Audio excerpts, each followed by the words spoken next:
Hi hello. ഇന്ന് നമ്മൾ കാണാൻ പോകുന്നത് 2026 റിലീസായ ഇന്തോനേഷ്യൻ സൂപ്പർ നാച്ചുറൽ ഹൊറർ മൂവിയാണ്. ഈ മൂവി യഥാർത്ഥ സംഭവങ്ങളെ ആസ്പദമാക്കിയാണ് എടുത്തിരിക്കുന്നത്. മൂവിയുടെ നെയിം അലസ് റോബൻ. അപ്പോൾ നമുക്ക് ഒട്ടും താമസിക്കാതെ നേരെ മൂവിയിലേക്ക് പോവാം. മൂവിയുടെ സ്റ്റാർട്ടിങ് സീനിൽ ഒരാൾ സ്കൂട്ടറിൽ പോകുന്നതായിട്ട് കാണിക്കുന്നു. അവൻ പോകുന്ന വഴി ഒരു വലിയ കാടിൻ്റെ നടുവിലൂടെയാണ്. ആ റോഡിൽ മറ്റാരുമില്ല. പെട്ടെന്ന് അവൻ്റെ സ്കൂട്ടർ കേടാവുകയാണ്. എത്ര ശ്രമിച്ചിട്ടും സ്റ്റാർട്ടാവുന്നില്ല. അവൻ ചുറ്റും നോക്കിയപ്പോൾ അവനടുത്തായിട്ട് ഒരു ചെറിയ കട കാണുന്നുണ്ട്. ഇത്ര രാത്രിയിൽ ഈ കാട്ടിൽ ഒരു കട എങ്ങനെ? അത് ചിന്തിച്ചെങ്കിലും വേറെ മാർഗമില്ലാത്തതിനാൽ അവൻ അവിടേക്ക് പോകുന്നു. അവിടെ ഒരു സ്ത്രീ നിൽക്കുന്നുണ്ടായിരുന്നു. അവരോട് ഒരു പ്ലെയർ വാങ്ങുകയാണ് സ്കൂട്ടർ ശരിയാക്കാനായിട്ട്. ആ സ്ത്രീ ഒന്നും പറയാതെ പ്ലെയർ കൊടുക്കുന്നു. കുറച്ച് സമയം കഴിഞ്ഞപ്പോൾ സ്കൂട്ടർ സ്റ്റാർട്ടായി. അവൻ പ്ലെയർ തിരികെ കൊടുക്കാൻ തിരിഞ്ഞു നോക്കി. പക്ഷേ അവിടെ കടയില്ല, ആ സ്ത്രീയുമില്ല. അവിടെ ഉണ്ടായിരുന്നത് കാടും ഇരുട്ടും മാത്രം. ഇത് കണ്ട അവൻ ശരിക്കും പേടിച്ചു പോവാണ്. ഒന്നും ആലോചിക്കാതെ സ്കൂട്ടർ വേഗത്തിൽ ഓടിച്ചു പോകുന്നു. കുറച്ചു ദൂരം പോയപ്പോൾ പിന്നിൽ നിന്ന് ഒരു സ്ത്രീ ചിരിക്കുന്ന ശബ്ദം അവന് കേൾക്കുന്നുണ്ട്. ആദ്യം അത് തൻ്റെ തോന്നലാണെന്ന് കരുതുകയാണ്. പക്ഷേ കണ്ണാടിയിലൂടെ പിന്നിലേക്ക് നോക്കിയപ്പോൾ അവൻ്റെ പിൻപിൽ ഒരു സ്ത്രീയുടെ ഗോസ്റ്റ് ഇരുന്ന് ചിരിക്കുകയാണ്. ഇത് കണ്ട് അവൻ കൂടുതൽ വേഗത്തിൽ സ്കൂട്ടർ ഓടിച്ചു. അതേസമയം അതേ റോഡിലൂടെ ഒരു ട്രക്കും വരികയായിരുന്നു. കനത്ത മൂടൽമഞ്ഞ് കാരണം ഡ്രൈവർക്ക് ഒന്നും ശരിയായിട്ട് കാണാനും കഴിഞ്ഞില്ല. പെട്ടെന്ന് അയാളുടെ മുന്നിലേക്കും ചില നിഴലുകൾ വരികയാണ്. ഭയന്ന് അയാളും ട്രക്ക് വേഗത്തിൽ ഓടിച്ചു പോകുന്നു. അടുത്ത നിമിഷം ട്രക്കും സ്കൂട്ടറും നേർക്ക് നേർ വരുന്നു. ഒരു വലിയ അപകടം തന്നെ സംഭവിക്കുകയാണ്. സ്കൂട്ടർ ഓടിച്ച ആളുടെ തലയിലൂടെ ട്രക്കിൻ്റെ ടയർ കയറിയിട്ട് ആ സ്കൂട്ടർ യാത്രക്കാരൻ അവിടെ വെച്ച് തന്നെ മരണപ്പെടുന്നു. ഇതൊരു സാധാരണ റോഡല്ല. രാത്രിയിൽ ആ വഴിയിലൂടെ പോകുന്നവർ ഒരു ദുരന്തത്തിന് ഇരയാകുമെന്ന് വിശ്വാസമുള്ള ഒരു ശപിക്കപ്പെട്ട വഴിയാണത്. ആ ദുരൂഹ വനത്തിൻ്റെ പേരാണ് അലാസ് റോബൻ. അടുത്ത സീനിൽ കാണിക്കുന്നത് ഹീറോയിനെയും അവളുടെ മകൾ ഗാൻഡീസിനെയാണ്. ഗാൻഡീസിന് ഒരു വലിയ പ്രശ്നമുണ്ട്. അവൾക്ക് ശരിയായിട്ട് കാഴ്ചശക്തിയില്ല. ഡോക്ടർമാർ പറഞ്ഞത് ശസ്ത്രക്രിയ നടത്തിയാൽ അവളുടെ കാഴ്ച തിരികെ കിട്ടാൻ സാധ്യതയുണ്ടെന്നാണ്. പക്ഷേ അതിന് ഒരുപാട് പണം വേണം. ഭർത്താവിനെ നേരത്തെ ഒരു അപകടത്തിൽ നഷ്ടപ്പെട്ട ഹീറോയിൻ മകളെ ഒറ്റയ്ക്ക് വളർത്തുകയായിരുന്നു. എന്ത് കഷ്ടപ്പാടായാലും മകളുടെ കണ്ണ് ചികിത്സിക്കണം എന്നായിരുന്നു അവളുടെ ഏറ്റവും വലിയ ആഗ്രഹം. അതിനിടയിലാണ് ഹീറോയിന് സെമാറാങ് എന്ന സ്ഥലത്ത് ഒരു ആശുപത്രിയിൽ ജോലി കിട്ടുന്നത്. ആ ജോലി കിട്ടിയാൽ നല്ല ശമ്പളം ലഭിക്കും. ആ പണം കൊണ്ട് മകളുടെ ശസ്ത്രക്രിയ നടത്താമെന്ന് ഹീറോയിന് വലിയ പ്രതീക്ഷയായിരുന്നു. അങ്ങനെ ഒരു ദിവസം ഹീറോയിനും മകളും ബസ് സ്റ്റാൻഡിലെത്തി. ഹീറോയിൻ തനിക്ക് സെമാറാങ്ങിൽ പുതിയൊരു ജോലി ലഭിച്ചതിനാൽ അങ്ങോട്ട് പോകാനുള്ള ബസ് പിടിക്കാൻ മകളെയും കൂട്ടി തിടുക്കത്തിൽ ഓടുകയാണ്. ധൃതിയിൽ പോകുന്നതിനിടയിൽ കാഴ്ചശക്തി വളരെ കുറവായ ഗാൻഡീസിൻ്റെ തട്ടേറ്റ് വഴിയോരത്തെ ഒരു കച്ചവടക്കാരൻ്റെ സാധനങ്ങൾ താഴെ വീഴുന്നു. അയാൾ വല്ലാതെ ദേഷ്യപ്പെടുമ്പോൾ ഹീറോയിൻ മകളുടെ കാഴ്ചക്കുറവിനെ കുറിച്ച് പറഞ്ഞ് ക്ഷമ ചോദിക്കുകയും കയ്യിലുള്ള കുറച്ച് പണം നൽകി അയാളെ ശാന്തനാക്കുകയും ചെയ്യുന്നു. ഹീറോയിനും ഗാൻഡീസും ബസ് സ്റ്റാൻഡിലെ ടിക്കറ്റ് കൗണ്ടറിൽ എത്തുമ്പോഴേക്കും കൗണ്ടർ അടച്ചിരുന്നു. ബസ് കിടക്കുന്ന സ്ഥലത്തേക്ക് ഓടിയെത്തിയെങ്കിലും ബസ് അവിടെ നിന്നും വിട്ടുപോയിരുന്നു. സാധാരണ നിയമപ്രകാരം അടുത്ത ബസ് ഇനി നാളെ രാവിലെ 6 മണിക്കേ ഉള്ളൂ എന്ന് അവിടെയുള്ള ഒരു ജീവനക്കാരൻ പറയുന്നു. എന്നാൽ നാളെ രാവിലെ പുതിയ ജോലിയിൽ പ്രവേശിക്കേണ്ടതിനാൽ ഇന്ന് രാത്രി തന്നെ സെമാറങ്കിൽ എത്തേണ്ടത് ഹീറോയിന് അത്യാവശ്യമായിരുന്നു. എക്സ്ട്രാ ചാർജ് നൽകുകയാണെങ്കിൽ രാത്രി അലാസ് റോബൻ വഴി പോകുന്ന ഒരു സ്പെഷ്യൽ നൈറ്റ് ബസ് റെഡിയാക്കാമെന്ന് ഒരു ബസ് കണ്ടക്ടർ പറയുന്നു. മറ്റു വഴികളില്ലാത്തതിനാൽ കയ്യിലുള്ള അവസാന പണവും നൽകി ഹീറോയിൻ ആ ഓഫർ സ്വീകരിക്കുകയാണ്. പക്ഷേ കണ്ടക്ടർ ഇക്കാര്യം ഡ്രൈവറോട് പറഞ്ഞപ്പോൾ ഡ്രൈവറുടെ മുഖം മാറുകയാണ്. അയാൾ ഭയന്നു പോവാണ്. കാരണം അവർക്ക് പോകേണ്ട വഴി അലാസ് റോബൻ കാട്ടിലൂടെ ആയിരുന്നു. സ്റ്റാർട്ടിങ്ങിൽ കണ്ട ആ കാടാണത്. ആ കാട്ടിലൂടെ രാത്രി അങ്ങനെ ആരും പോകാറില്ല. അവിടെ എന്തൊക്കെയോ നടക്കുന്നുണ്ടെന്ന് എല്ലാവർക്കും അറിയാം. ആദ്യം ഡ്രൈവർ പോകാൻ തയ്യാറായില്ല. പക്ഷേ കൂടുതൽ പണം കിട്ടുമെന്ന് കേട്ടപ്പോൾ ഒടുവിൽ സമ്മതിക്കുകയാണ്. അങ്ങനെ ബസ് യാത്ര തുടങ്ങി. ബസ്സിൽ ഹീറോയിനും മകളും കൂടാതെ വേറെ 4 യാത്രക്കാരും ഉണ്ടായിരുന്നു. രാത്രി കൂടുതൽ ഇരുണ്ടു. ബസ് പതുക്കെ അലാസ് റോബൻ കാട്ടിലേക്ക് കയറി. കാടിനുള്ളിൽ കയറിയതോടെ അന്തരീക്ഷം മുഴുവനും മാറി. പുറത്ത് കനത്ത ഇരുട്ട്. ചുറ്റും വലിയ മരങ്ങൾ, ഒരു മനുഷ്യനെയും കാണുന്നില്ല. ബസ്സിനുള്ളിലും എല്ലാവരും ഉറങ്ങാൻ തുടങ്ങി. ഡ്രൈവർ മാത്രം ശ്രദ്ധയോടെ വണ്ടി ഓടിക്കുകയാണ്. കുറച്ചു സമയം കഴിഞ്ഞപ്പോൾ ഒരു യാത്രക്കാരൻ ഉറക്കമുണർന്നു. അവൻ ജനലിലൂടെ പുറത്തേക്ക് നോക്കി. പിന്നെ പെട്ടെന്ന് കണ്ടക്ടറിനോട് പറയുന്നുണ്ട്, നമ്മൾ ഈ ബോർഡ് നേരത്തെ കണ്ടല്ലോ. കണ്ടക്ടർ പുറത്തേക്ക് നോക്കി. അവിടെ വലിയ അക്ഷരത്തിൽ എഴുതിയിരിക്കുന്നു, അലസ് റോബൻ. പക്ഷേ കുറച്ച് മിനിറ്റുകൾക്ക് മുമ്പ് അവർ ഇതേ ബോർഡ് കടന്നുപോയിരുന്നു. അതേ ബോർഡ് വീണ്ടും എങ്ങനെ? കണ്ടക്ടർ അത് ചിരിച്ചുകൊണ്ട് തള്ളിക്കളയുകയാണ്. നിങ്ങൾ ഉറക്കത്തിൽ കണ്ടതായിരിക്കുന്നു അയാൾ ആ യാത്രക്കാരനോട് പറയുകയാണ്. പക്ഷേ സത്യം അതായിരുന്നില്ല. അവരുടെ ബസ് അതേ വഴിയിൽ വീണ്ടും വീണ്ടും ചുറ്റിക്കൊണ്ടിരിക്കുകയായിരുന്നു. ബസ് മുന്നോട്ട് പോയിക്കൊണ്ടിരിക്കുമ്പോൾ പെട്ടെന്ന് ഡ്രൈവർ ബ്രേക്ക് ചവിട്ടുകയാണ്. വലിയ ശബ്ദത്തോടെ ബസ് നിൽക്കുന്നു. അകത്തുറങ്ങിക്കിടന്നിരുന്ന എല്ലാവരും ഞെട്ടി എഴുന്നേറ്റു. എന്താ സംഭവിച്ചത്? എല്ലാവരും ഒരുമിച്ച് ചോദിക്കുകയാണ്. ഡ്രൈവർ ഒന്നും പറയുന്നില്ല. അവൻ്റെ മുഖം മുഴുവനും പേടി നിറഞ്ഞിരുന്നു. കുറച്ച് നിമിഷങ്ങൾക്ക് മുമ്പ് ബസ്സിൻ്റെ മുന്നിലേക്ക് ഒരു ഭീകരരൂപം വന്നത് അവൻ കണ്ടിരുന്നു. ആ രൂപത്തെ ഇടിച്ചുവെന്ന് അവന് തോന്നുകയാണ്. വിറച്ചുകൊണ്ട് അവൻ ബസ്സിൽ നിന്നിറങ്ങി ബസ്സിൻ്റെ മുൻവശം പരിശോധിച്ചപ്പോൾ അവിടെ ആരും തന്നെയില്ല. പക്ഷേ ബസ്സിൻ്റെ മുൻവശത്ത് രക്തം പുരണ്ട 2 കൈപ്പാടുകൾ. ആരോ രക്തം നിറഞ്ഞ കൈകൊണ്ട് ബസ്സിൽ ശക്തമായി അടിച്ചതുപോലെ. അത് കണ്ടപ്പോൾ ഡ്രൈവർ വല്ലാതെ ഭയപ്പെടുകയാണ്. ഇതിനിടയിൽ ബസ്സിനും ചില തകരാറുകൾ വരുന്നുണ്ട്. കണ്ടക്ടർ അത് ശരിയാക്കാൻ തുടങ്ങുകയാണ്. യാത്രക്കാരെല്ലാം തന്നെ ബസ്സിൽ നിന്ന് ഇറങ്ങി. അപ്പോഴാണ് ഗാൻഡീസ് ഹീറോയിനോട് പറയുന്നത് അവൾക്ക് ബാത്റൂമിൽ പോകണമെന്ന്. ഹീറോയിൻ ഡ്രൈവറോട് ഒരു ടോർച്ച് ചോദിച്ചു. ടോർച്ചും വാങ്ങി മകളുടെ കൈയും പിടിച്ച് കാട്ടിലേക്ക് നടക്കുകയാണ്. ഇത് കണ്ട ഡ്രൈവർ ഉറക്കെ പറയുന്നുണ്ട്, അധികം അകത്തേക്ക് പോകരുത്, ഈ സ്ഥലം അത്രയ്ക്ക് ശരിയല്ല. ഹീറോയിൻ കാട്ടിലൂടെ മുന്നോട്ട് നടന്നു ചെല്ലുമ്പോൾ കുറച്ച് ദൂരെയായിട്ട് കാടിനുള്ളിൽ ഒരു ചെറിയ കുടില്. അതിന് മുന്നിൽ കുറച്ച് ആളുകൾ ഇരുന്ന് ഭക്ഷണം കഴിക്കുന്നുമുണ്ട്. ഇത്ര രാത്രിയിൽ കാടിൻ്റെ നടുവിൽ ഒരു ഭക്ഷണശാല. ഹീറോയിന് അതിൽ പ്രത്യേകിച്ചൊന്നും തോന്നിയില്ല. അവൾ അവിടെ നിന്നിരുന്ന ഒരു സ്ത്രീയോട് മകൾക്ക് ബാത്റൂം യൂസ് ചെയ്യണമെന്ന് പറയുമ്പോൾ അവർ ബാത്റൂം കാണിച്ചു കൊടുക്കുന്നുണ്ട്. ഹീറോയിൻ മകളെ അവിടേക്ക് അയച്ചിട്ട് അവൾ പുറത്ത് നിൽക്കുകയാണ്. കാൻഡീസ് അകത്ത് കയറിയപ്പോൾ ആരോ പതുക്കെ സംസാരിക്കുന്ന പോലെ ഒരു ശബ്ദം കുട്ടിക്ക് കേൾക്കുന്നുണ്ട്. അവൾ ചുറ്റും നോക്കുകയാണ്. ആരും തന്നെയില്ല. പക്ഷേ അടുത്ത നിമിഷം ഇരുട്ടിൽ നിന്ന് ഒരു കൈ പതുക്കെ അവളുടെ മുഖത്ത് വന്ന് പിടിക്കുകയാണ്. അവൾക്ക് പേടിച്ച് ഒന്ന് നിലവിളിക്കാൻ പോലും കഴിയുന്നില്ല. അതേസമയം പുറത്തു നിന്നിരുന്ന ഹീറോയിൻ ഒരു വെളുത്ത കുരങ്ങിനെയും കാണുന്നുണ്ട്. ആ കുരങ്ങ് അവളെ തന്നെ നോക്കുന്നതായിട്ടും കാണിക്കുന്നു. ബാത്റൂമിൽ കയറിയ മകളുടെ ശബ്ദമൊന്നും കേൾക്കാത്ത കാരണം ഹീറോയിൻ മകളെ വിളിക്കുകയാണ്. കുറച്ചു കഴിഞ്ഞ് വാതിൽ തുറന്ന് കാൻഡീസ് പുറത്തേക്ക് വരുന്നു.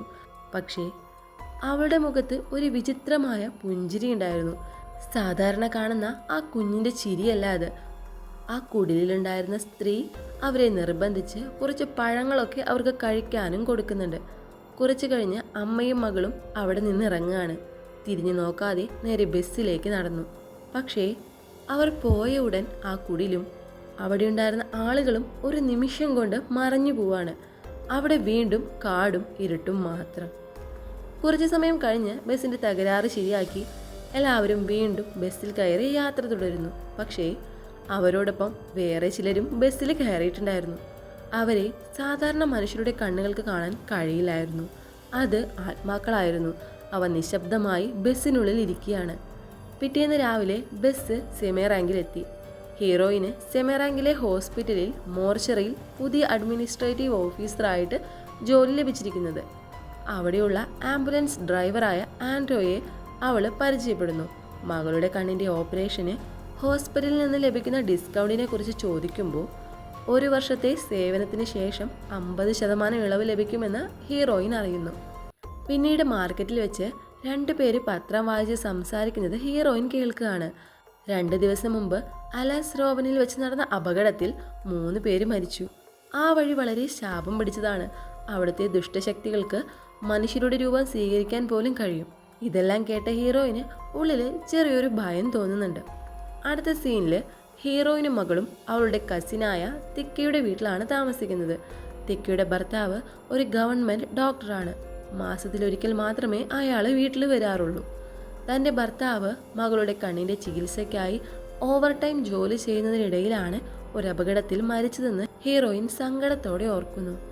ഇപ്പോൾ താൻ ഒറ്റയ്ക്കാണ് കുഞ്ഞിൻ്റെ കാര്യം നോക്കുന്നതെന്ന് അവൾ പറയുന്നു. അതേസമയം ഗാൻഡീസ് അവിടെ ഒരു അദൃശ്യ ശക്തിയോടൊപ്പം കളിക്കുന്നതായിട്ടും കാണിക്കുന്നുണ്ട്. രാത്രി ഹീറോയിൻ കുളി കഴിഞ്ഞ് പുറത്തു വന്നപ്പോൾ ഗാൻഡീസ് ഒരു മുറിയിൽ ആരോടോ സംസാരിക്കുന്ന ശബ്ദം കേൾക്കുകയാണ്. ഹീറോയിൻ വിചാരിച്ചത് ടിക്കയോടാണ് സംസാരിക്കുന്നത് എന്നാണ്.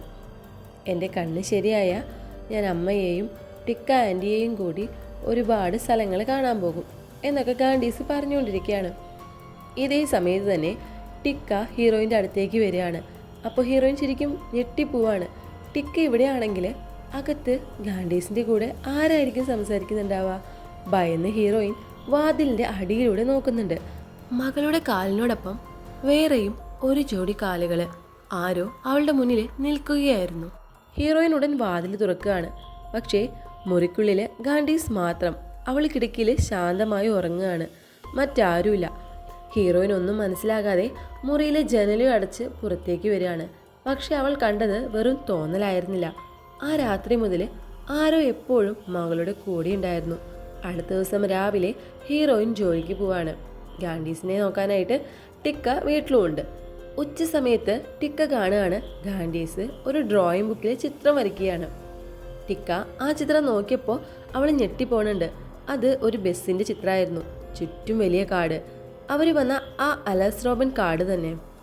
ഗാൻഡീസിന് ശരിയായിട്ട് കാണാൻ പോലും കഴിയില്ല. ഇങ്ങനെയൊരു ചിത്രം ഇത്ര കൃത്യമായിട്ട് അവൾ എങ്ങനെയാണ് വരയ്ക്കണത്? ടിക്ക അത്ഭുതത്തോടെ അവളെ നോക്കുകയാണ്. പെട്ടെന്ന് തന്നെ ഗാൻഡീസ് പതുക്കെ തലയുയർത്തി. അവളുടെ ശബ്ദം തന്നെ മാറിയിരുന്നു. ഒരു ചെറിയ കുട്ടിയുടെ ശബ്ദമല്ല. വളരെ ഭയപ്പെടുത്തുന്ന ശബ്ദത്തിൽ അവൾ ടിക്കയോട് ഇവിടെ നിന്നും പോകാനായിട്ട് പറയാണ്. ഇത് കേട്ടതും ടിക്ക പേടിച്ചു പോവാണ്. അടുത്ത സീനിൽ ഹീറോയിൻ തൻ്റെ ജോലി സ്ഥലമായ ഹോസ്പിറ്റലിൽ ഇരുന്നിട്ട് അലസ് റോബനിൽ നിന്ന് ലഭിച്ച പഴയ മൃതദേഹങ്ങളുടെ ഫോമുകൾ പരിശോധിക്കുകയായിരുന്നു. അപ്പോഴാണ് അവിടുത്തെ ഒരു ജീവനക്കാരൻ വന്ന് ഹീറോയിനോട് ഒരു ഞെട്ടിക്കുന്ന വിവരം പറയുന്നത്. അലസ് റോബൻ കാട്ടിൽ നിന്ന് ഒരു മനുഷ്യൻ്റെ അസ്ഥികൂടം കണ്ടെത്തിയിരിക്കുന്നു. ആ അസ്ഥികൂടത്തിൻ്റെ ഒപ്പം കീറിപ്പറഞ്ഞ കുറച്ച് വസ്ത്രങ്ങൾ മാത്രമാണ് ഉണ്ടായിരുന്നത്. ശരീരം പൂർണ്ണമായും ജീർണിച്ച് വെറും അസ്ഥികളായി മാറിയതിനാൽ ആളെ തിരിച്ചറിയാനോ കുടുംബത്തെ കണ്ടെത്താനോ ഉള്ള സാധ്യത 1% മാത്രമാണെന്ന് ആൻഡോ ഹീറോയിനോട് പറയുന്നു. അതിനാൽ ഹോസ്പിറ്റലിൽ തന്നെ ഇതിൻ്റെ അന്തിമ ചടങ്ങുകൾ നടത്താമെന്ന് അവർ തീരുമാനിക്കുകയാണ്. ഈ അസ്ഥികൂടത്തെക്കുറിച്ച് കൂടുതൽ കാര്യങ്ങൾ തിരക്കുമ്പോൾ പോലീസിനെ സഹായിക്കുന്ന എമ എന്ന സ്ത്രീ അവിടേക്ക് എത്തുന്നുണ്ട്.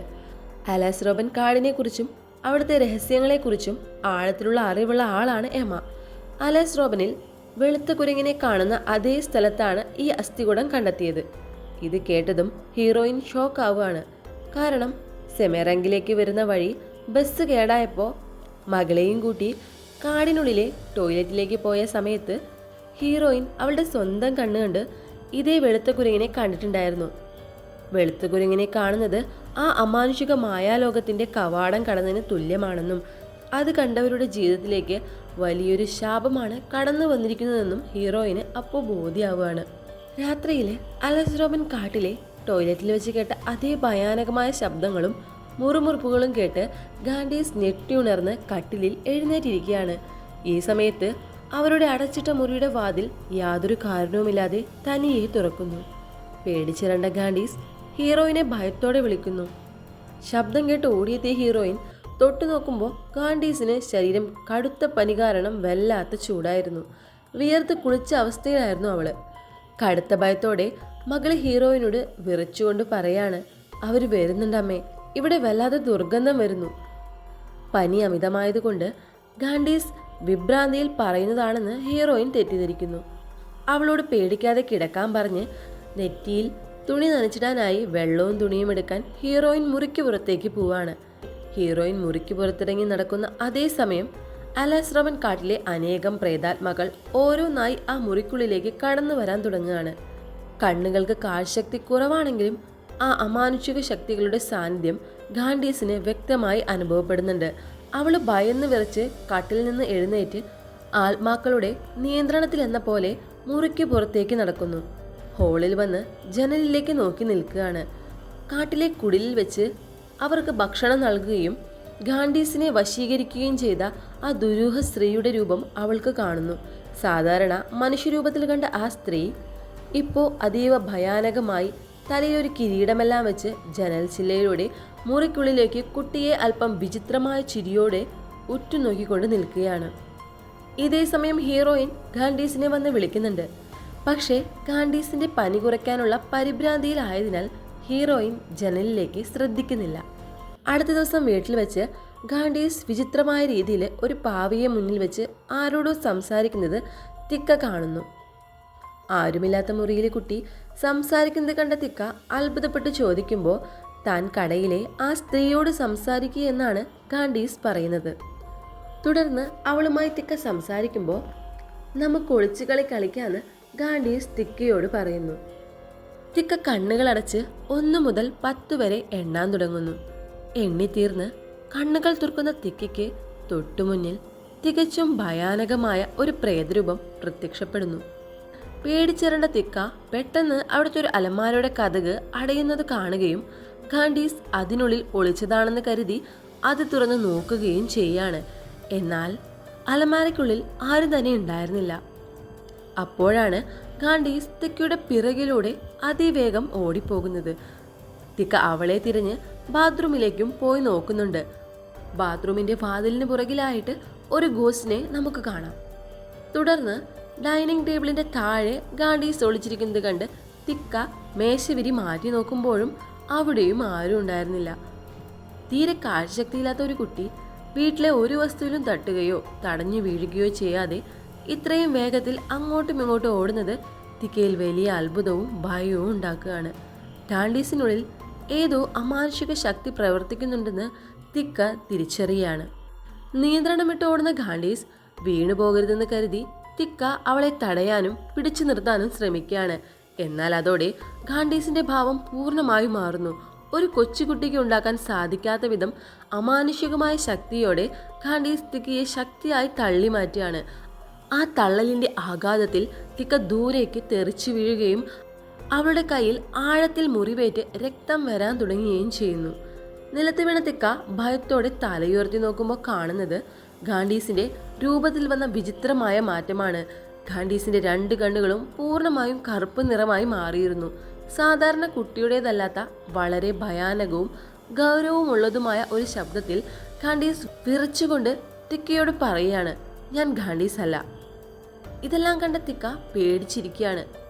എന്നാൽ അടുത്ത നിമിഷം തന്നെ ഗാൻഡീസ് സാധാരണ നിലയിലേക്ക് തിരിച്ചു വരികയും ഒന്നും സംഭവിക്കാത്തതുപോലെ പെരുമാറുകയും ചെയ്യുന്നു. ഈയൊരു സംഭവത്തോടെയാണ് ഗാൻഡീസിന്റെ ശരീരത്തെ ഏതോ ഒരു ദുഷ്ടശക്തി പൂർണ്ണമായി നിയന്ത്രിച്ചു തുടങ്ങിയെന്ന് തിക്ക ഉറപ്പിക്കുന്നത്. ഗാൻഡീസിന്റെ ഭയാനകമായ ആക്രമണത്തിൽ തിക്കയുടെ കയ്യിൽ ആഴത്തിൽ മുറിവേറ്റിരുന്നു. ഹീറോയിൻ തിക്കയുടെ കയ്യിൽ മുറിവിന്റെ ബാൻഡേജ് ചുറ്റിക്കൊണ്ടിരിക്കുമ്പോൾ തിക്ക തനിക്ക് നേരിടേണ്ടി വന്ന ഭയാനകമായ അനുഭവം ഹീറോയിനോട് വിവരിക്കുന്നു. ഗാൻഡീസ് വിചിത്രമായ രീതിയിൽ ഒളിച്ചു കളിച്ചതും അവളുടെ ശബ്ദത്തിൽ വന്ന മാറ്റവും കാഴ്ചയില്ലാത്ത കുട്ടി വീട്ടിലെ ഒരു വസ്തുവിലും തട്ടാതെ ഭ്രാന്തമായി വേഗത്തിൽ ഓടിയതും തിക്ക വ്യക്തമാക്കുന്നു. ഗാൻഡീസിന്റെ 2 കണ്ണുകളും കറുപ്പ് നിറമായി മാറി ഭയാനകമായ ഒരു ശബ്ദത്തിൽ ഞാൻ ഗാൻഡീസ് അല്ല എന്ന് അവൾ എന്നോട് പറഞ്ഞു എന്ന് തിക്ക കരഞ്ഞുകൊണ്ട് പറയുമ്പോൾ ഹീറോയിൻ ആകെ തകർന്നു പോവാണ്. ആ രാത്രി മകൾക്ക് വീണ്ടും ശക്തമായ പനി വന്നു. പക്ഷേ ഇത്തവണ അത് പനി മാത്രമായിരുന്നില്ല. അവൾ ഉറക്കത്തിൽ നിന്നും ഞെട്ടിയെഴുന്നേറ്റ് അമ്മേ അവർ വീണ്ടും വന്നിരിക്കുന്നു എന്ന് പറഞ്ഞുകൊണ്ടിരിക്കുകയാണ്. ഹീറോയിൻ ചുറ്റും നോക്കുന്നുണ്ട്. പക്ഷേ അവിടെയെങ്ങും ആരും തന്നെയില്ല. പക്ഷേ മകള് ഭയന്ന് മുറിയുടെ ഒരു മൂലയിലേക്ക് നോക്കിക്കൊണ്ടിരിക്കുകയാണ്. അടുത്ത ദിവസം ഒരു ബാധ ഒഴിപ്പിക്കുന്ന സ്ത്രീയെ വീട്ടിലേക്ക് വിളിച്ചു വരുത്തുന്നു. അവര് കുട്ടിയെ കണ്ട ഉടൻ പറഞ്ഞു, ഈ കുട്ടിയെ ഒരു ശക്തി പിന്തുടരുന്നുണ്ട്. അവർ പ്രാർത്ഥിക്കാനായിട്ട് തുടങ്ങുന്നുണ്ട്. വിശുദ്ധ ജലവും തെളിക്കുന്നുണ്ട്. കുട്ടിക്ക് കുടിക്കാനും കൊടുത്തു. കുറച്ചു സമയം അവൾ ശാന്തയായി. പക്ഷേ അധിക നേരം ആ ശാന്തത നീണ്ടു നിന്നില്ല.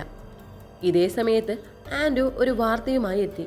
വീടിനുള്ളിലെ ഭയാനകമായ അന്തരീക്ഷവും ഹീറോയിൻ്റെയും തിക്കയുടെയും ഭയവും കണ്ട ആൻഡോ എന്താണ് സംഭവിച്ചതെന്ന് അന്വേഷിക്കുകയാണ്. കാര്യങ്ങൾ മനസ്സിലാക്കിയ ആൻഡോ അലാസ്ട്രോബൻ കാടിൻ്റെയും അവിടെ ശാപത്തിൻ്റെയും യാഥാർത്ഥ്യവും ഞെട്ടിക്കുന്നതുമായ സത്യങ്ങൾ ഓരോന്നായി വെളിപ്പെടുത്താനായിട്ട് തുടങ്ങുകയാണ്. ഹീറോയിനും മകളും അലാസ്ട്രോബൻ കാട്ടിൽ വെച്ച് ബസ് കേടായപ്പോൾ ഇറങ്ങിയതും അവിടെ ഒരു കടയിൽ വെച്ചിട്ട് ഒരു സ്ത്രീ ഗാൻഡീസിന് ഭക്ഷണം കൊടുത്ത കാര്യവും ആൻഡോയോട് ഹീറോയിൻ പറഞ്ഞിട്ടുണ്ടായിരുന്നു. കാടിനുള്ളിൽ അങ്ങനെ ഒരു കടയോ അവിടെ ഒരു സ്ത്രീയോ ഇല്ല. ആളുകളെ ആകർഷിക്കാനും വശീകരിക്കാനുമായിട്ട് അവിടുത്തെ ദുഷ്ടശക്തികളെ സൃഷ്ടിക്കുന്ന മായാ കാഴ്ചകൾ മാത്രമായിരുന്നു അത്. ഗാൻഡീസ് കഴിച്ച ഭക്ഷണം സാധാരണ ഭക്ഷണമായിരുന്നില്ലെന്നും ആ മാനുഷിക ശക്തികളെ ഗാണ്ടീസിന്റെ ശരീരത്തിലേക്ക് പ്രവേശിപ്പിക്കാനായിട്ട് അവർ നൽകിയ ശാപത്തിന്റെ ഭാഗമായിരുന്നു അതെന്നും ആൻഡോ വെളിപ്പെടുത്തുന്നു. എങ്ങനെയാണ് തനിക്ക് അലാസ് റോബനെ കുറിച്ച് ഇത്രയധികം കാര്യങ്ങൾ അറിയാവുന്നതെന്ന് ആൻഡോ വെളിപ്പെടുത്തുന്നുണ്ട്. വർഷങ്ങൾക്ക് മുമ്പ് ആൻഡോയും ഭാര്യയും കുഞ്ഞും രാത്രിയിൽ ഒരു ബസ്സിൽ അലാസ് റോബൻ വഴി യാത്ര ചെയ്തിരുന്നു. ആ യാത്രയിൽ അവൻ്റെ ഭാര്യയും കുഞ്ഞും ദുരൂഹമായ സാഹചര്യത്തിൽ അപ്രത്യക്ഷരായി. ഒരു മാസത്തെ തിരച്ചിലിനൊടുവിൽ അലാസ് റോബൻ കാടിനുള്ളിൽ നിന്ന് അവരുടെ ജീർണിച്ച മൃതദേഹങ്ങൾ ആൻഡോയ്ക്ക് ലഭിക്കുന്നത്. അന്നു മുതലാണ് ആൻഡോ അലാസ് റോബൻ ശാപത്തെക്കുറിച്ച് പഠിക്കാൻ തുടങ്ങിയത്. അലാസ് റോബൻ കാട് ഭരിക്കുന്ന ദുഷ്ടശക്തി അവിടുത്തെ ദേവതയായ ദേവി റാരാസ് ആണെന്ന് ആൻഡോ പറയുന്നു. രാത്രികാലങ്ങളിൽ ആ വഴി പോകുന്ന യാത്രക്കാരെ ദേവി റാരാസും അവരുടെ ആത്മാക്കളുടെ സൈന്യവും ലക്ഷ്യമിടുന്നു. അവിടെ വെച്ച് ആരെങ്കിലും എന്തെങ്കിലും കഴിക്കുകയോ അവരുടെ മായാവലയത്തിൽ പെടുകയോ ചെയ്താൽ അവരുടെ ആത്മാവിനെ ദേവി റാരാസ് അവിടുത്തെ മായാലോകത്തേക്ക് വലിച്ചെടുക്കും. ഗാണ്ടീസിന്റെ ശരീരത്തെയും ആത്മാവിനെയും ദേവി റാരാസ് പൂർണ്ണമായി കീഴടക്കി കഴിഞ്ഞു എന്ന് ആൻഡോ വ്യക്തമാക്കുന്നു. സാധാരണ മന്ത്രവാദമോ ഹോസ്പിറ്റൽ ചികിത്സയോ കൊണ്ട് ഇതിൽ നിന്ന് മോചനം ലഭിക്കില്ലെന്ന് ആൻഡോ മുന്നറിയിപ്പ് നൽകുന്നു. ഗാണ്ടീസിനെ രക്ഷിക്കണമെങ്കിൽ അലാസ് റോബൻ കാടിന്റെ ശാപങ്ങളെക്കുറിച്ചും ദേവി റാരാസിന്റെ ശക്തികളെക്കുറിച്ചും വ്യക്തമായി അറിയാവുന്ന ഒരു മന്ത്രവാദിയുണ്ട്. അയാളുടെ സഹായം തേടണമെന്ന് ആൻഡോ നിർദ്ദേശിക്കുന്നു. ഗാണ്ടീസിനെ രക്ഷിക്കാനായി അടുത്ത ദിവസം തന്നെ അവർ ആ മന്ത്രവാദിയുടെ അടുത്തേക്ക് പോവാണ്. മന്ത്രവാദിയുടെ കുടിലിൽ വെച്ച് പൂജകളും മന്ത്രോച്ചാരണങ്ങളും ആരംഭിക്കുന്നു. എന്നാൽ പൂജയുടെ ശക്തി കൂടുന്തോറും മുറിയിലുള്ള ദുഷ്ടശക്തികൾ കൂടുതൽ അക്രമാസക്തരാകുന്നു. ഗാണ്ടീസിന്റെ ശരീരത്തിൽ നിന്നും പുറത്തു വന്ന ദുഷ്ടശക്തികൾ അവിടെയുള്ള മറ്റുള്ളവരെ ലക്ഷ്യമിടുകയാണ്. ഭയം കാരണം മാനസികമായി തളർന്നു നിന്ന തിക്കയെയാണ് ആ ശക്തികൾ ഇരയാക്കുന്നത്. ഗാണ്ടീസിനെ രക്ഷിക്കാൻ ശ്രമിക്കുന്നതിനിടെ അപ്രതീക്ഷിതമായി ദേവി റാരാസിന്റെ പ്രേതാത്മാക്കളിലൊന്ന് തിക്കയുടെ ശരീരത്തിലേക്ക് പ്രവേശിക്കുകയാണ്. തിക്കയുടെ നിയന്ത്രണം പൂർണ്ണമായും നഷ്ടപ്പെടുകയും അവൾ വിചിത്രമായ രീതിയിൽ അലറാനും അവിടെയുള്ളവരെ ആക്രമിക്കാനും തുടങ്ങുന്നു. ഗാണ്ടീസിനെ മോചിപ്പിക്കാതിരിക്കാൻ ദുഷ്ടശക്തികൾ തിക്കയെ ഒരു ആയുധമായി ഉപയോഗിക്കുകയായിരുന്നു. മന്ത്രവാദി തൻ്റെ കയ്യിലുള്ള പ്രത്യേക മന്ത്രശക്തിയും വിശുദ്ധ ജലവും ഉപയോഗിച്ച് തിക്കയുടെ ശരീരത്തിലെ ദുഷ്ടശക്തിയെ താൽക്കാലികമായി ഒഴിപ്പിക്കുന്നു. അടുത്ത ദിവസം ഹീറോയിൻ ജോലിക്ക് വന്നപ്പോൾ മോർച്ചറിയിൽ പുതിയൊരു ഡെഡ് ബോഡി വന്നിരുന്നു. അത് ആരുടെയാണെന്ന് നോക്കിയ ഹീറോയിൻ ഷോക്കായി പോകുന്നുണ്ട്. അത് അവരിവിടേക്ക് വന്ന ബസ്സിൻ്റെ ഡ്രൈവറുടെ ബോഡിയായിരുന്നു. രാത്രി ഹീറോയിൻ കിച്ചണിൽ നിൽക്കുമ്പോൾ ബാത്റൂമിൽ ആരോ ഉള്ളതുപോലുള്ള സൗണ്ട് കേൾക്കുകയാണ്. മകളായിരിക്കുമെന്ന് വിചാരിച്ചിട്ട് അവളെ വിളിച്ച് ബാത്റൂം തുറന്നു നോക്കുമ്പോൾ അവിടെ ആരും തന്നെയില്ല. മകള് റൂമിലേക്ക് പോകുന്നത് പോലെ കണ്ടിട്ട് അവിടേക്കും പോവാണ്. റൂമിൽ ഇരുട്ടത്ത് ആരോ നിൽക്കുന്നതായിട്ട് തോന്നി ലൈറ്റ് ഇട്ട് നോക്കുമ്പോൾ അവിടെയും ആരുമില്ല. ലൈറ്റ് ഓഫാക്കി ഹീറോയിൻ അവിടെ നിന്ന് പോകുമ്പോൾ അവിടെ ഒരു ഗോസ്റ്റിനെ കാണിക്കുന്നുണ്ട്. മകള് പുറത്തേക്കെങ്ങാനും പോയോന്നറിയാനായിട്ട് ജനൽ തുറന്ന് പുറത്തേക്ക് നോക്കിയിട്ട് തിരിഞ്ഞതും ഹീറോയിന് മുൻപിലായിട്ട് കുറേയധികം ഗോസ്റ്റുകൾ വന്ന് അവളെ പേടിപ്പിക്കുകയാണ്.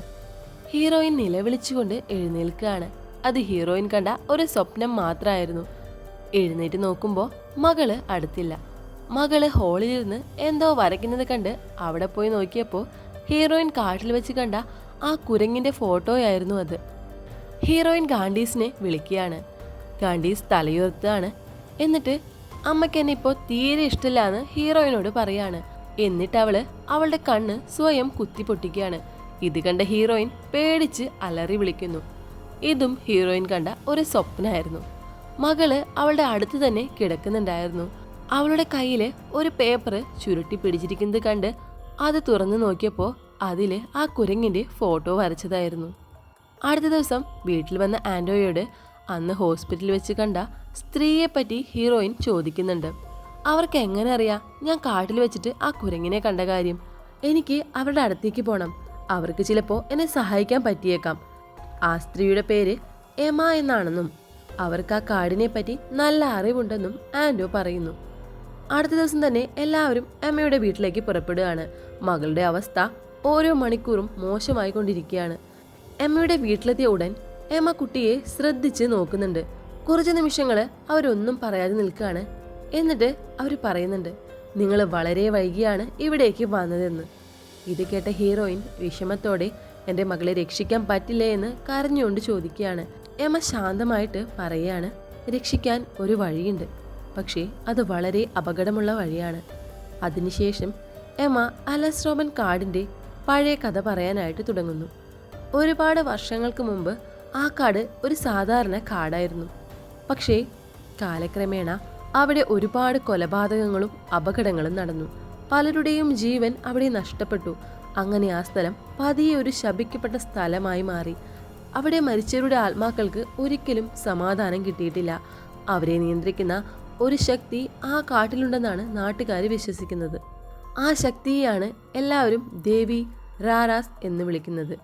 രാത്രിയിൽ ആ കാട്ടിലൂടെ യാത്ര ചെയ്യുന്നവരെ അവൾ തൻ്റെ ലോകത്തേക്ക് വലിച്ചിഴയ്ക്കുമെന്നാണ് വിശ്വാസം. എമയുടെ വാക്കുകൾ കേട്ട് എല്ലാവരും മിണ്ടാതിരിക്കുകയാണ്.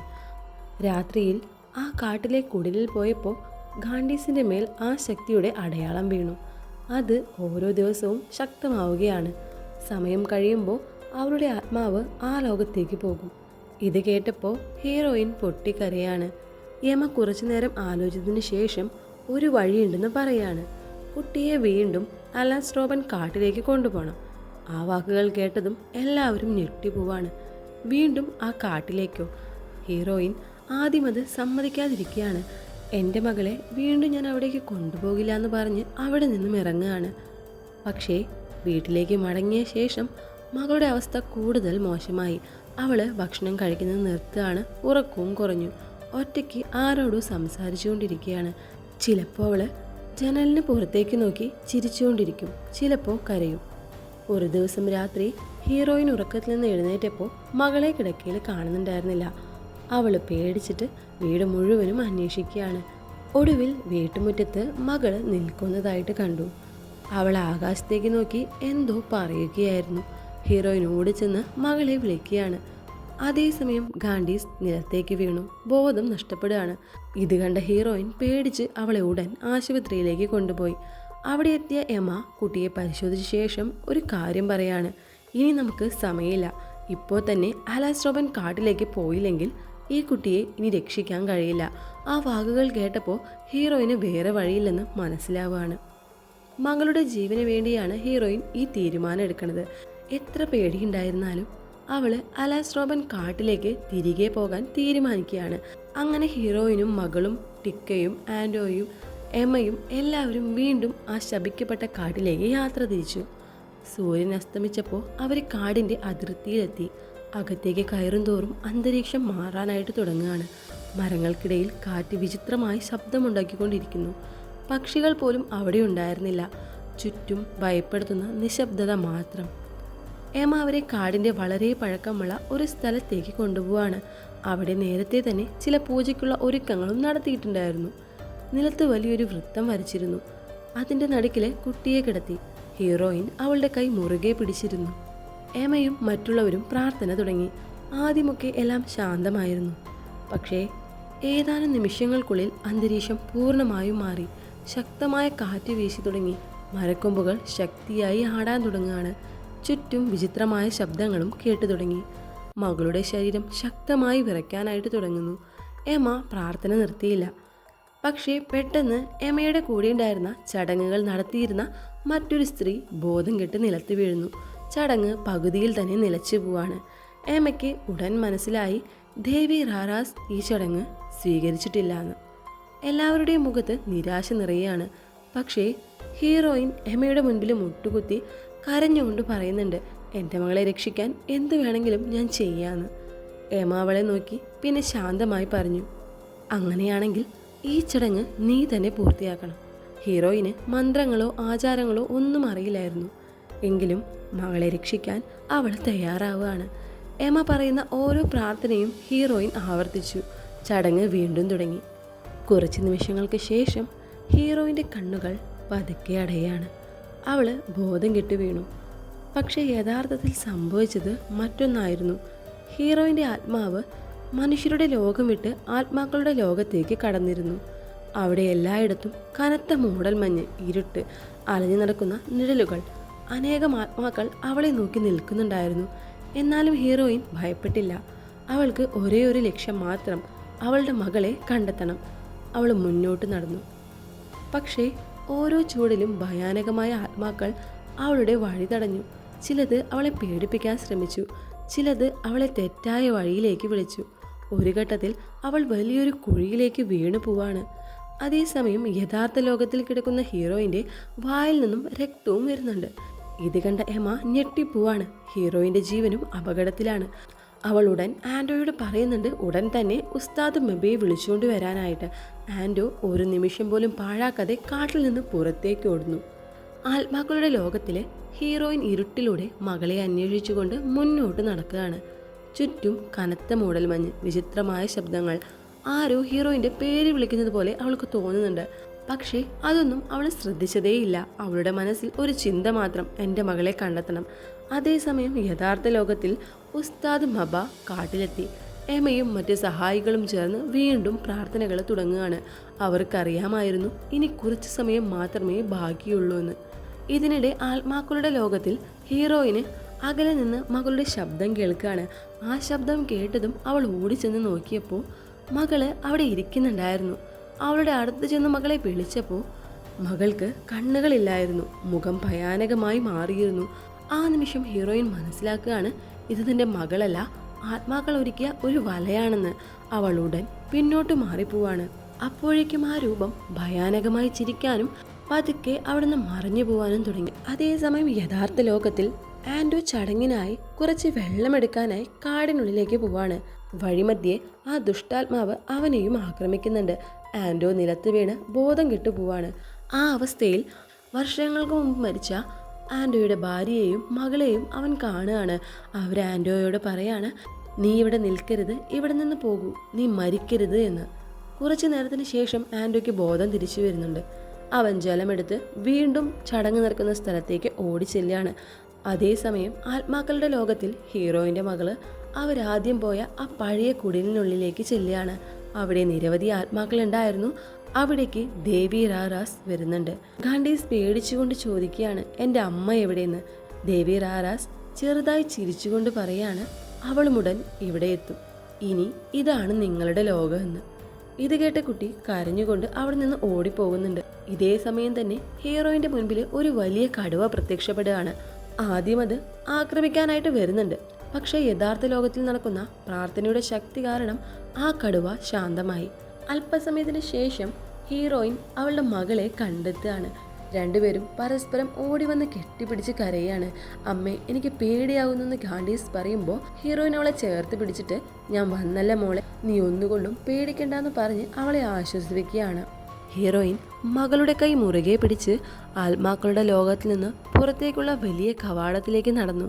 ആ കവാടം കടന്നാൽ അവർ വീണ്ടും ജീവനുള്ള ലോകത്തേക്ക് മടങ്ങാമായിരുന്നു. രണ്ടുപേരും കവാടത്തിനടുത്തെത്തി. ഹീറോയിൻ ഗാണ്ടീസിനോട് കണ്ണുകൾ രണ്ടും അടയ്ക്കാനായിട്ട് പറഞ്ഞു. എൻ്റെ കൈ ഒരിക്കലും വിടരുത്. ഇതേ സമയം യഥാർത്ഥ ലോകത്തിൽ ഉസ്താദ് മാബയും എമയും കൂടുതൽ ശക്തിയായി പ്രാർത്ഥിച്ചു. ചടങ്ങ് അവസാന ഘട്ടത്തിലേക്ക് എത്തി. ഇനി ഒരു ചുവട് കൂടി മുന്നോട്ട് വെച്ചാൽ നമ്മൾ രക്ഷപ്പെടും. ഹീറോയിൻ മകളുടെ കൈ കൂടുതൽ മുറുക്കെ പിടിച്ചു. മോളെ, കണ്ണുകൾ അടച്ചോളൂ, എന്ത് സംഭവിച്ചാലും എൻ്റെ കൈ നീ വിടരുത്. മകള് തലകുലുക്കുകയാണ്. രണ്ടുപേരും കവാടത്തിലേക്ക് നടന്നു. അതേസമയം പെട്ടെന്ന് ചുറ്റുമുള്ള അന്തരീക്ഷം മുഴുവനും മാറി. ഭൂമി വിറയ്ക്കാനായിട്ട് തുടങ്ങുകയാണ്. ശക്തമായ കാറ്റും വീശുന്നുണ്ട്. ആത്മാക്കളുടെ നിലവിളി എല്ലായിടത്തും മുഴങ്ങി. അടുത്ത നിമിഷം ദേവി റാറാസ് അവരുടെ മുന്നിൽ പ്രത്യക്ഷപ്പെട്ടു. അവളുടെ മുഖത്ത് ചെറിയൊരു ചിരിയുമുണ്ടായിരുന്നു. പക്ഷേ ആ ചിരി ആരെയും ഭയപ്പെടുത്തുന്നതായിരുന്നു. അവള് കൈ ഉയർത്തിയതും മകളുടെ ശരീരം വായുവിലേക്ക് ഉയർന്നു. ഹീറോയിൻ എത്ര ശ്രമിച്ചിട്ടും മകളുടെ കൈ പിടിച്ചു നിർത്താൻ അവൾക്ക് കഴിഞ്ഞില്ല. ഗാണ്ടീസ് ഉറക്കെ കരഞ്ഞു. ഈ കാഴ്ച കണ്ട ഹീറോയിനും തകർന്നു പോവാണ്. യഥാർത്ഥ ലോകത്തും ഇതേ സമയം ഗാണ്ടീസിന്റെ ശരീരം വിറയ്ക്കാനായിട്ട് തുടങ്ങുകയാണ്. ഹീറോയിന്റെ ശരീരവും ശക്തമായി വിറച്ചു. ഉസ്താദ് മബയും എമ്മയും പ്രാർത്ഥന കൂടുതൽ ശക്തമാക്കി. എന്നാൽ ദേവി റാറാസിന്റെ ശക്തി അതിനേക്കാൾ വലുതായിരുന്നു. ആത്മാക്കളുടെ ലോകത്തിൽ ഹീറോയിൻ ദേവി റാറാസിന്റെ കാലുകൾക്ക് മുന്നിൽ മുട്ടുകുത്തി കരഞ്ഞുകൊണ്ട് പറയാണ്, ദയവായി എൻ്റെ മകളെ വിട്ടുതരൂ, അവളൊരു ചെറിയ കുട്ടിയാണ്, അവൾ ഒരു തെറ്റും ചെയ്തിട്ടില്ല.